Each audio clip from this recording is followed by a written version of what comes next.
اب کس شے نے حرام کیا؟ بتاؤ ہمیں کہ یہ کس شے نے حرام کیا؟ اور اللہ رب العزت تو قرآن کریم کے اندر پوچھتا ہے، سوال کرتا ہے، اللہ فرماتا ہے فَكُلُوا مِمَّا ذُكِرَ اسْمُ اللَّهِ عَلَيْهِ إِن كُنتُم بِآيَاتِ مُؤْمِنِينَ۔ اللہ فرماتا ہے پس کھاؤ اس کھانے میں سے جس پر اللہ کا نام لیا گیا ہے، جس پر اللہ کا نام لیا گیا اس میں سے کھاؤ، اگر تم اس کی آیات پر ایمان رکھتے ہو، اگر تم مومن ہو، ایمان والے ہو تو اس میں سے کھایا کرو، اور اگر تمہارا ایمان ہے اللہ پر اور اس کی آیات پر تو فرمایا کہ اس میں سے ضرور کھایا کرو۔ تو لہذا معلوم ہوا کہ جس کھانے پر قرآن پڑھا جائے وہ ناجائز، حرام یا شرک نہیں ہوتا، حرام نہیں ہوتا، بلکہ وہ تو جائز ہو جاتا ہے، وہ تو شفا والا ہو جاتا ہے، وہ تو رحمت بن جاتا ہے۔ اب حضرات ذی وقار یہ حدیث مبارکہ صحیح بخاری کے اندر ہے، جلد نمبر 1 صفحہ نمبر 505 پر یہ حدیث موجود ہے صحیح بخاری کے اندر، اور اس حدیث کو آپ سنیے، غور سے سنیے، اور پھر اس کا فیصلہ میں آپ ہی پر چھوڑتا ہوں، اور اس پر کہ یہ حدیث جو ہے یہ جب صحیح بخاری اور بخاری کی رٹ لگاتے ہیں کہ جی بخاری سے ثابت کرو، تو آؤ اصال ثواب کی شرعی حیثیت جو ہے اور کھانا آگے رکھ کر ختم پڑھنا، دعا مانگنا، یہ ہم بخاری ہی سے دیکھ لیتے ہیں کہ بخاری میں کہاں تک اس کو جائز قرار دیا گیا ہے۔ حضرت انس بن مالک رضی اللہ تعالیٰ عنہ حضور صلی اللہ علیہ وسلم کے صحابی ہیں، ان سے روایت ہے، فرماتے ہیں کہ حضرت ابو طلحہ ایک صحابی تھے، حضرت ابو طلحہ رضی اللہ تعالی عنہ، اور وہ ان کی زوجہ محترمہ کا نام ام سلیم ہے، اور حضرت ابو طلحہ جو ہیں وہ اپنے گھر آتے ہیں، اور گھر آئے اور آ کر انہوں نے اپنی زوجہ محترمہ سے یہ بات کہی کہ میں نبی کریم صلی اللہ علیہ وسلم کی بارگاہ میں بیٹھا تھا تو آقا علیہ الصلوۃ والسلام کی گفتگو کے اندر اور بات کے اندر میں نے کچھ کمزوری سی محسوس کی ہے، لگتا ہے کہ آقا علیہ السلام نے کئی دن سے کھانا نہیں کھایا ہوگا۔ صحابہ کرام اس بات کا خیال رکھتے تھے، دیکھا کرتے تھے، اور وہ جانتے تھے کہ کاشان نبوت کے حالات اور احوال کیا ہے کہ کئی ماہ تک چولہا نہیں جلتا، تو اب صحابہ کے پاس جو کچھ ہوتا وہ اللہ کے محبوب کی بارگاہ میں ہدیہ لے کر آ جاتے اور گھروں کے اندر دعوت دیتے کہ چلو ہمارے گھر میں برکت بھی ہوگی اور اللہ کے محبوب کا آنا ہمارے لیے باعث برکت بنے گا۔ تو بزرگان دین کی، علماء کی، مشائخ کی، اللہ والوں کی دعوت کرنا یہ بھی صحابہ کرام کی سنت ہے، یہ بھی صحابہ کا طریقہ۔ تو اب یہاں پر حضرت ابو طلحہ نے اپنی زوجہ محترمہ سے یہ بات کہی کہ میں نے نبی پاک صلی اللہ علیہ وسلم کی آواز کے اندر مجھے کچھ کمزوری سی محسوس ہوئی ہے، کھانے کے لیے گھر میں کچھ ہے؟ اگر ہے تو چلو حضور کی بارگاہ میں پیش کرتے ہیں۔ حضرت ام سلیم نے یہ کہا کہ گھر میں کھانے کے لیے کیا ہے، یہ کوئی 1-2 روٹیاں ہوں گی جو کی، کیونکہ وہ دور تھا اسلام کا ابتدائی،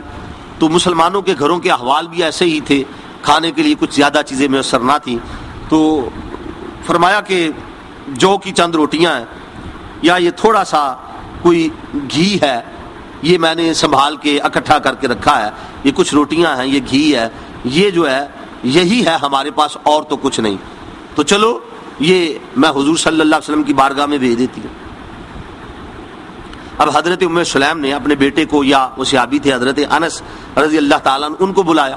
اور بلا کے فرمایا کہ یہ تھوڑی سی روٹیاں ہیں، یہ تھوڑا سا گھی ہے، یہ آقا علیہ الصلوۃ والسلام کی بارگاہ میں لے جاؤ، چھپا کے لے جاؤ، یہ اس کے اوپر کپڑا ڈال لو، کوئی دیکھے نہ، کسی کو معلوم نہ ہو، آقا کی بارگاہ میں چپکے سے جا کے عرض کرو کہ حضور یہ ہدیہ آیا ہے، یہ تھوڑا سا کھانا ہے، تاکہ حضور صلی اللہ علیہ وسلم تناول فرما لیں۔ آقا علیہ الصلوۃ والسلام اس کو لے لے۔ اب حضرت انس فرماتے ہیں کہ میں وہ لے کر حضور صلی اللہ علیہ وسلم کی بارگاہ میں پہنچا۔ جب میں ان کے پاس پہنچا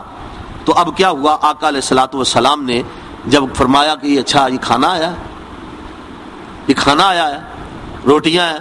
یہ گھی ہے، یہ تھوڑا سا کھانا آیا ہے، تو آپ نے کیا کیا، نبی کریم صلی اللہ علیہ وسلم نے صرف خود تناول نہیں فرمایا،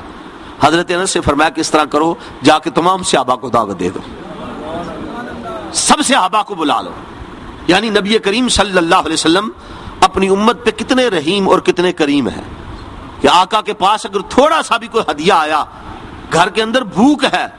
فاقے ہے، ہر بندہ اور نفس یہ چاہتا ہے، ہر انسان کا، عام بندوں کی بات کرتا ہوں کہ یہ میں ہی کھا جاؤں، کسی اور کو نہ ملے، لیکن آقا علیہ الصلوۃ والسلام کی بارگاہ میں جو کچھ آتا ہے، فرماتے ہیں اکیلا نہیں، جاؤ میرے سارے صحابہ کو دعوت دے۔ حضرت انس سے فرمایا تمہیں جو جو نظر آئے جو جو تم دیکھو اسے بلاتے جاؤ، اسے دعوت دیتے چلے جاؤ، اسے کہو آ جاؤ، آقا بلا رہے ہیں، حضور دعوت کر رہے ہیں، حضور دعوت کر رہے ہیں۔ حضرت انس فرماتے ہیں میں سوچ رہا تھا یہ چند روٹیاں ہیں، 2 ہوں گی، 4 ہوں گی، 6 ہوں گی، اور حضور فرماتے ہیں سب کو دعوت دے دو، یہ سارے کیسے کھائیں گے، سب کو کیسے دعوت دوں؟ لیکن آقا نے فرمایا جاؤ سب کو دعوت دے دو۔ اب حضور کا فرمان تھا، اب حضرت انس جو ہے وہ مدینے کی گلیوں میں نکل کھڑے ہوئے، جس کو دعوت دیتے وہ چلا آتا، کیونکہ باقی صحابہ کا حال بھی یہی تھا گھروں کے اندر۔ انہوں نے کہا چلو دعوت ہو رہی ہے، حضور بلا رہے ہیں، آقا کے در سے اب لنگر ملنے والا ہے، حضور لنگر تقسیم فرما رہے ہیں، تو آقا کے ہاتھ سے ملے گا تو اور ہمیں کیا چاہیے؟ اب ہر کوئی آتا،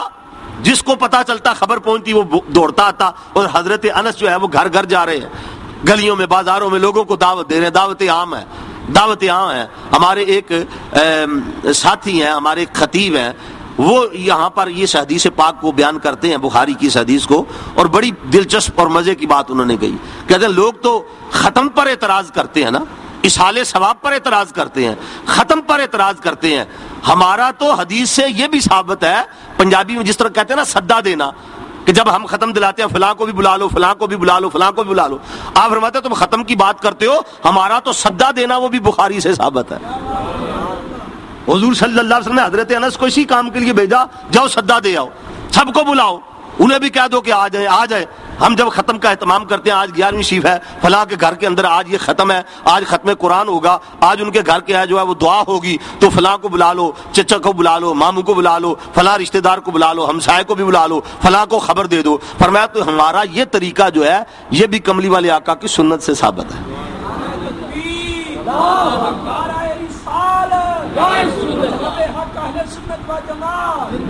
یہ بھی حضور صلی اللہ علیہ وسلم کی حدیث سے ثابت ہے، اور حدیث بھی جو صحیح بخاری کے اندر صفحہ نمبر 505 پر ہے، اللہ کے محبوب نے فرمایا جاؤ سب کو دعوت دو۔ حضرت انس فرماتے ہیں میں نے سب کو دعوت دی، اور جب سارے صحابہ آگے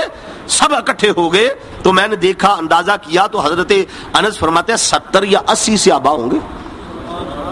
70 یا 80 صحابہ ہوں گے۔ فرماتے اتنے تھے، آج آپ دیکھ لیں 70-80 صحابہ ہوں تو میرا خیال ایک دیگ بھی پکے تو پوری نہیں ہوتی۔ ہمارا حال تو یہ ہوتا ہے نا، 70 صحابہ، 70 کھانے والے ہوں، 50 بھی ہوں تو دیگ پہلے ہی ختم ہو جاتی ہے۔ لیکن وہاں پر کیا تھا؟ چند جو کی روٹیاں، تھوڑا سا گھی، فرمایا تھوڑا سا گھی یا چند روٹیاں جو کی۔ تو اللہ کے محبوب صلی اللہ علیہ وسلم نے جب دیکھا کہ سارے صحابہ آگے، حضرت انس فرماتے ہیں ثم قال رسول اللہ صلی اللہ علیہ وسلم فیہ ما شاء اللہ ان یقولا، پھر حضور صلی اللہ علیہ وسلم نے پڑھا جو اللہ نے چاہا وہ آپ نے پڑھا۔ کھانا سامنے پڑھا، حضور صلی اللہ علیہ وسلم نے پڑھا، کیا پڑھا؟ فرمایا جو اللہ نے چاہا وہی حضور نے پڑھا۔ اب سوچئے حضور نے کیا پڑھا ہوگا؟ بھئی یا تو قرآن پڑھا ہوگا،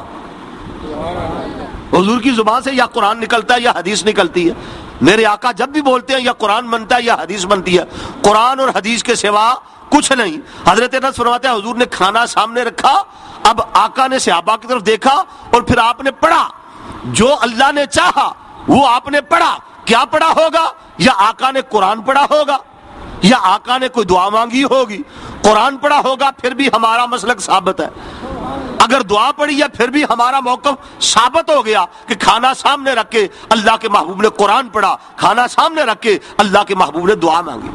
اور دعا مانگی۔ اور دوسری جگہ بخاری میں 419 پر یہی حدیث دوبارہ ہے، اس کے اندر اور بات ہے کہ ایک مقام پر حضور صلی اللہ علیہ وسلم نے صحابہ سے فرمایا کھانا ختم ہو گیا، صحابہ نے عرض کی آقا کھانا کوئی نہیں ہے ہمارے پاس، کھانے کے لیے کچھ نہیں ہے۔ آپ نے فرمایا کوئی تھوڑا بہت ہو، تو انہوں نے کہا کسی کے پاس کوئی تھوڑی سی چند کھجوریں ہیں، کسی کے پاس روٹی کا ایک ٹکڑا ہے، کچھ ہے۔ حضور صلی اللہ علیہ وسلم فرمایا اپنے اپنے کھانے لے آؤ، جس کے پاس جو کچھ ہے لے آئے۔ وہ سارے لے آئے تو حضور فرمایا فدعا وبرک علیہ، حضور صلی اللہ علیہ وسلم نے اس کھانے پر برکت کے لیے دعا فرمائی،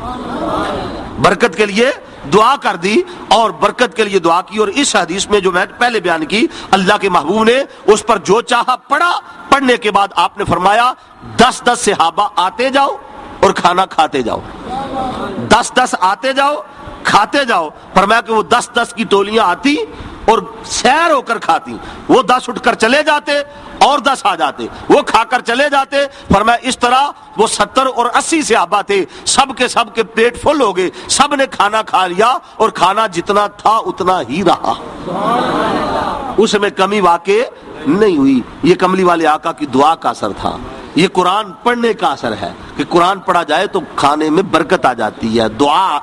ملتی ہے، دعا پڑھنے سے برکت اور شفا والا بن جاتا ہے۔ اس لیے ہم اس کھانے پر قرآن پڑھتے ہیں، اس لیے ہم اس کھانے کو سامنے رکھ کر دعا مانگتے ہیں، اور یہ دعا مانگنا بدعت والا طریقہ نہیں ہے، یہ اللہ کے محبوب کی سنت ہے، یہ کملی والے آقا کا طریقہ ہے، اور یہی اہل سنت والجماعت کا مسلک ہے کہ اصحال ثواب کرنا یہ جائز ہے، یہ برحق ہے، یہ اللہ کے کلام سے اور کملی والے آقا کی سنت سے ثابت ہے۔ اللہ تبارک و تعالی ہمیں ان مسائل کو سمجھنے کی توفیق